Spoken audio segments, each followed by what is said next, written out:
Hi, are you ready for this? So why do you hate maths anyway? It is actually quite logical. Let's find out. Today, we learn set theory. From the belongs to symbol to roster form and set builder form.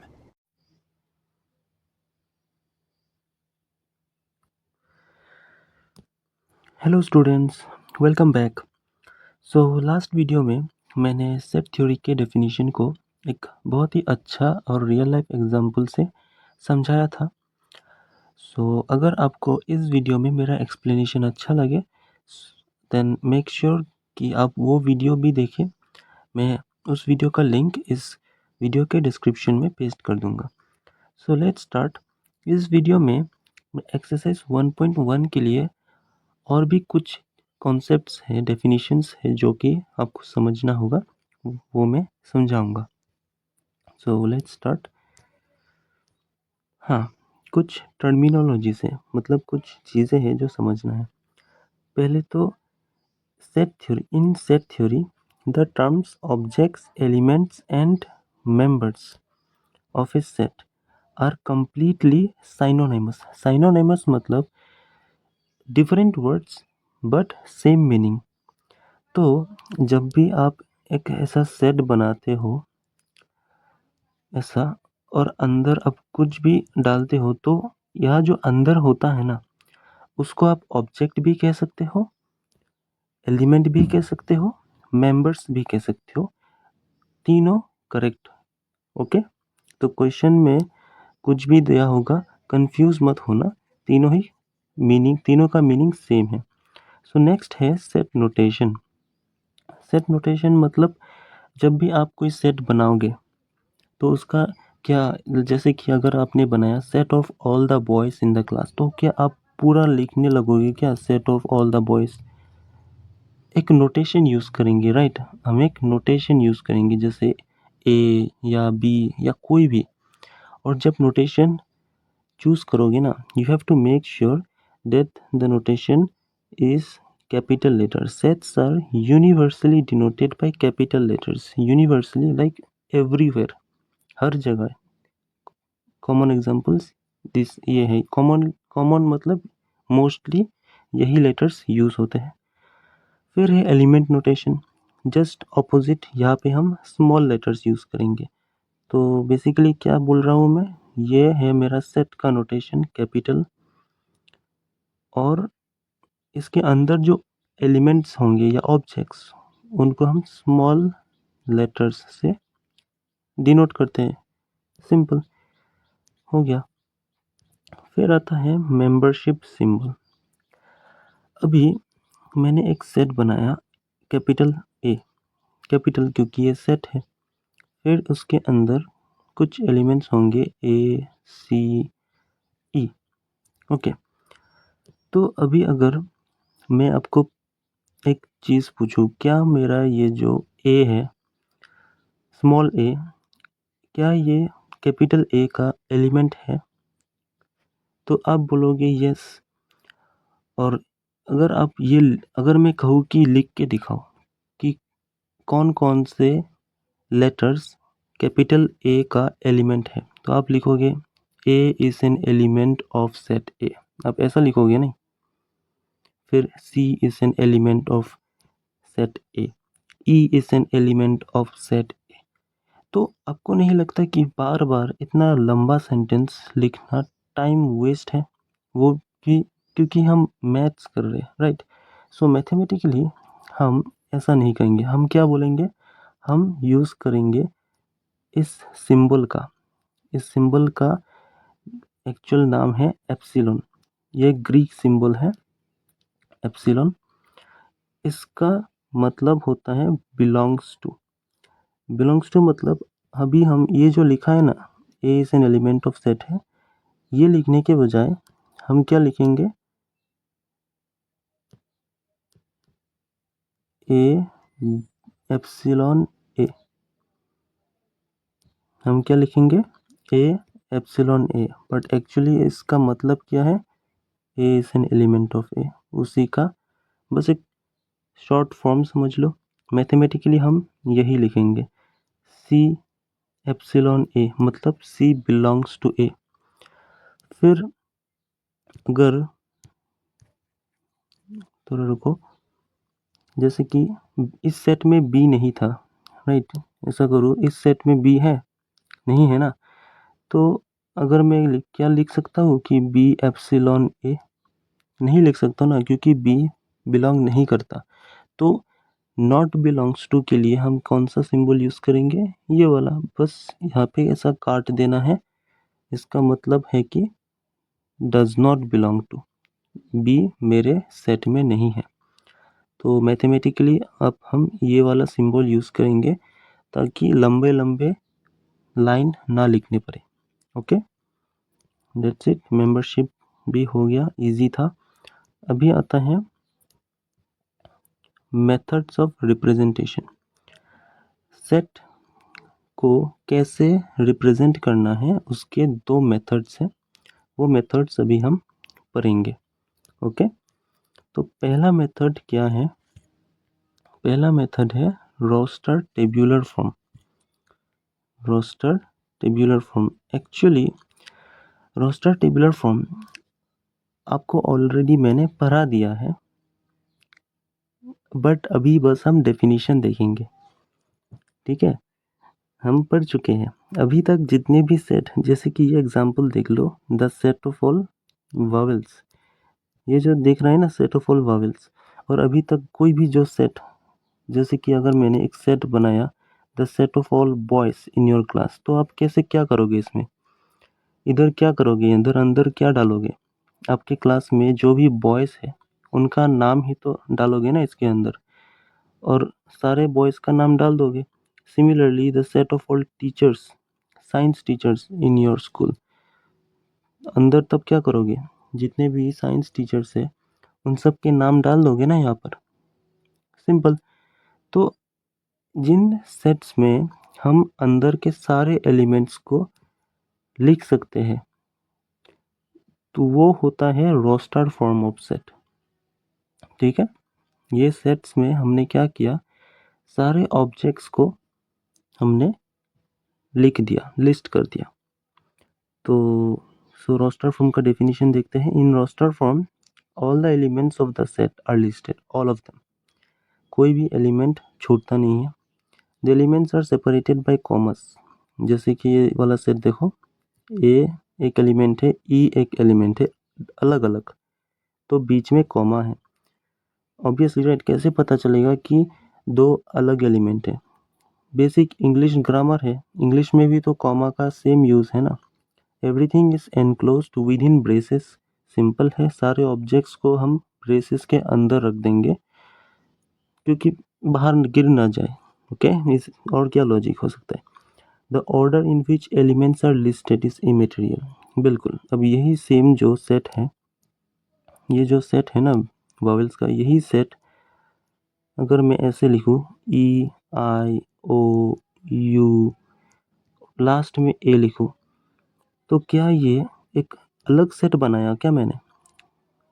No right, this is again the set of all vowels in the English alphabet, ये कोई अलग set नहीं है।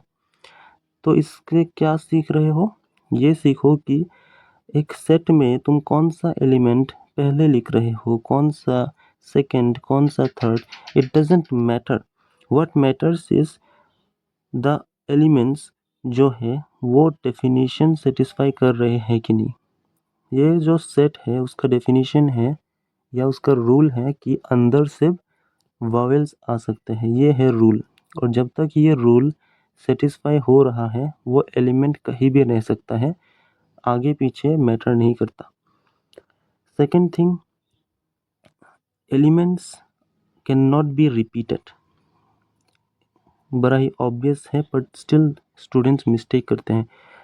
कैसे पता चलेगा, चलिए आप एक सेट बनाइए सी नाम का, इस सेट के अंदर आप क्या करेंगे, ये जो वर्ड है ना कॉमा, सर्कल कर देता हूँ, ये जो कॉमा वर्ड है ना, इस कॉमा में जितने भी अल्फ़ाबेट है, लेटर्स है, उसको आप सी सेट के अंदर डालो। वीडियो पॉज करो, डालो, डाल दिया। आप में से कितनों ने एम को 2 बार लिखा है, बताना ज़रा।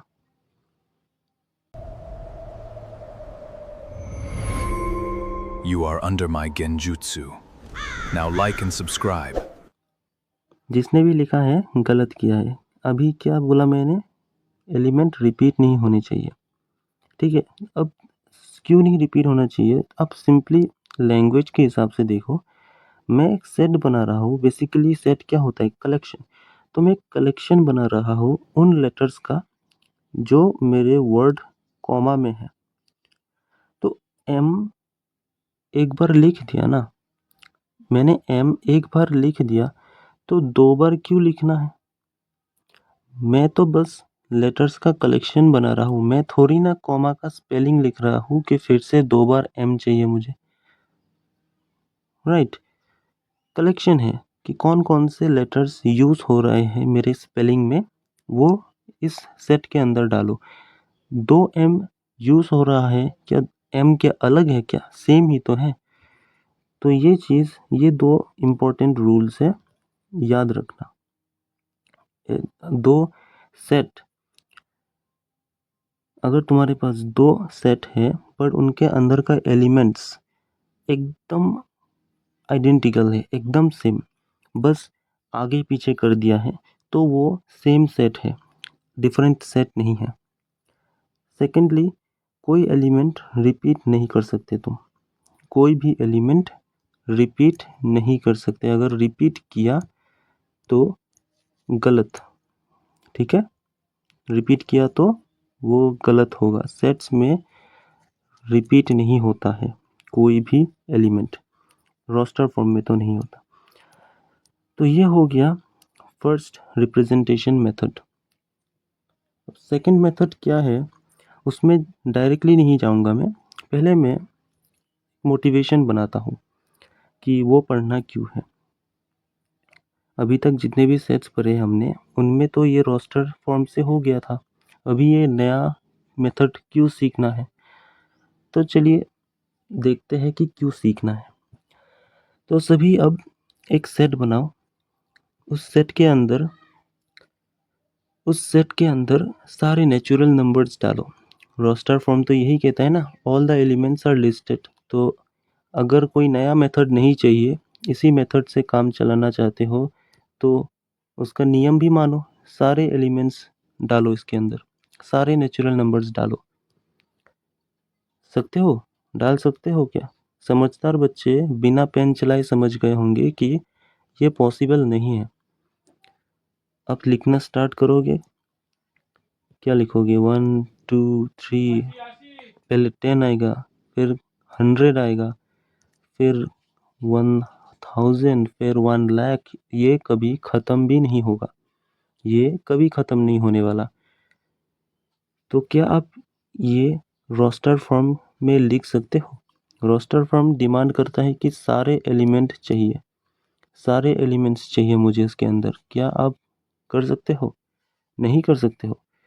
तो इसका मतलब इस सेट का रोस्टर फॉर्म पॉसिबल ही नहीं है। तो इसीलिए हमें चाहिए एक दूसरा मेथड, और उस मेथड का नाम है सेट बिल्डर फॉर्म। तो आइए समझते हैं कि इसमें क्या होता है। Instead of listing we describe the rule और प्रॉपर्टी। समझ गए?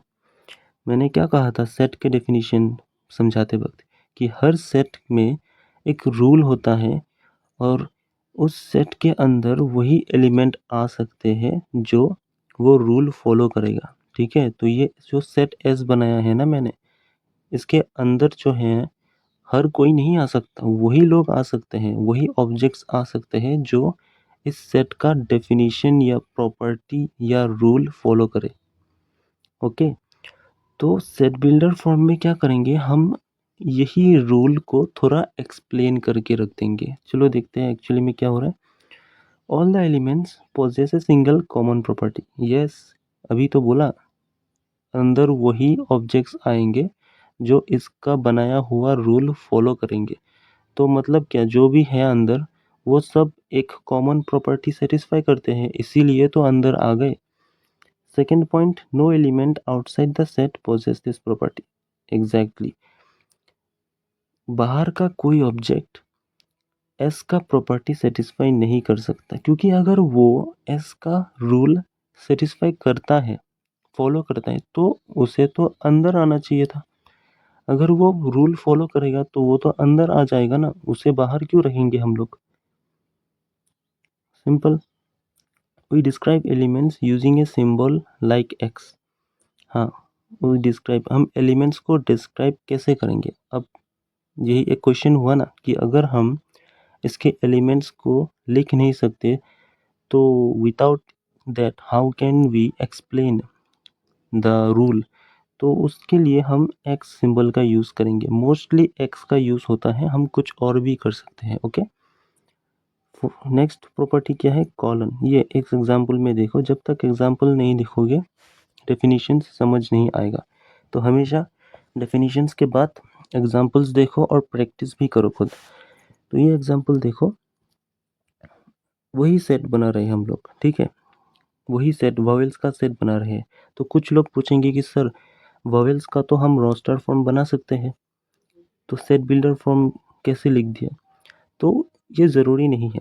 मैंने कहा कि इस सेट को लिखने के दो मेथड्स हैं, और जो सेट तुम रोस्टर फॉर्म में लिख सकते हो ना, उसको तुम सेट बिल्डर फॉर्म में भी लिख सकते हो। लेकिन जो सेट सेट बिल्डर फॉर्म में लिख सकते हो, ज़रूरी नहीं है कि वो रोस्टर फॉर्म में लिख सकते हो। नहीं समझ आया, बाद में समझाता हूँ। अभी मैं ज़्यादा ही फ्यूचर में चला गया। पहले ये समझो, ये जो डेफिनेशन है, ये जो लिखने का तरीका है, ये सेट वी कैसे लिखा है। देखो, एक्स कॉलन, कॉलन का मतलब क्या है, such that x, such that x is a vowel in English alphabet. तो ये मैंने क्या कर दिया, इस सेट वी का एक रूल है ना कि इसके अंदर सिर्फ वॉवेल आ सकते हैं, वही रूल मैंने एक्सप्लेन कर दिया अंदर कि एक्स सच डेट एक्स एक वॉवेल है इंग्लिश अल्फ़ाबेट का। तो जब मैंने रूल डिफाइन कर दिया, अब समझदार बच्चों को पता है कि वॉवेल क्या होता है, वो वही डाल देंगे। अब तुम लोग पूछोगे कि सर एक्स तो वॉवेल नहीं है, एक्स तो वॉवेल नहीं है, तो उससे तो सेट में बिलोंग नहीं करना चाहिए, ये क्या लिख दिया है।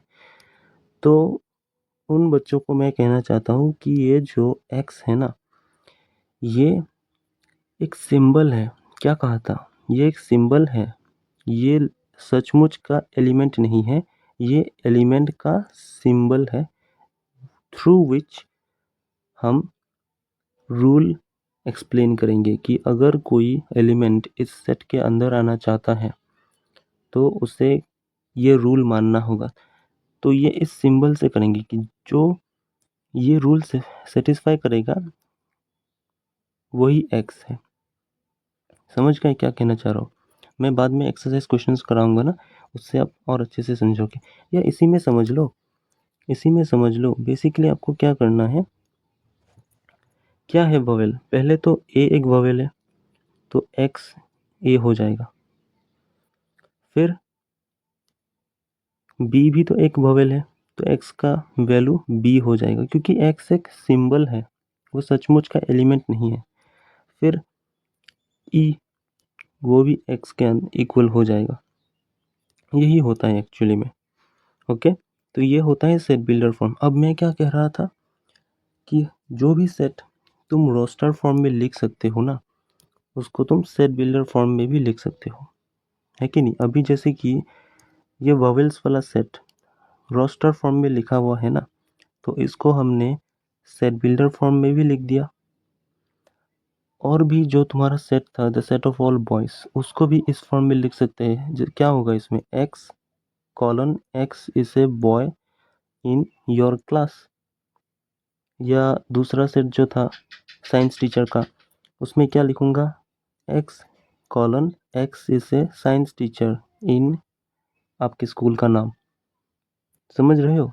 तो जो भी सेट रोस्टर फॉर्म में लिखा है उसको सेट बिल्डर फॉर्म में भी लिख सकते हो। बट सेट बिल्डर फॉर्म का सेट जरूरी नहीं है कि रोस्टर फॉर्म में लिख सकते हैं। उसका एग्जाम्पल कौन देगा, अभी बताया था मोटिवेशन में, जब मैं मोटिवेशन दे रहा था कि सेट बिल्डर फॉर्म क्यों पढ़ना है। The set of natural numbers, तब देखा था ना कि इसको हम रोस्टर फॉर्म में नहीं लिख पा रहे हैं क्योंकि इसके एलिमेंट्स हम कंप्लीट नहीं कर सकते, और अगर कंप्लीट एलिमेंट्स नहीं लिख सकते, all the elements of the set are listed, अगर ये रूल नहीं मानोगे तो वो रोस्टर फॉर्म नहीं होगा। तो इसीलिए बट नेचुरल नंबर्स को तो मैं सेट बिल्डर फॉर्म में लिख सकता हूँ, है कि नहीं? इसी में देखो क्या होगा इधर x colon x is a natural number, हो गया मेरा सेट। और ये मेथड कौन सा है? Set builder form. Okay, so in this video I hope आपको मेरा एक्सप्लेनेशन अच्छा लगा होगा, एंड नेक्स्ट वीडियो से मैं एक्सरसाइज स्टार्ट करने वाला हूँ। काफ़ी इजी एक्सरसाइज है। अगर आपने मेरे लास्ट वीडियो और ये वाला वीडियो अच्छे से समझ लिया तो एक्सरसाइज काफ़ी इजी होने वाला है। तो मिलते हैं नेक्स्ट वीडियो में। You get 1,000 crore points for watching this video. See ya, goodbye!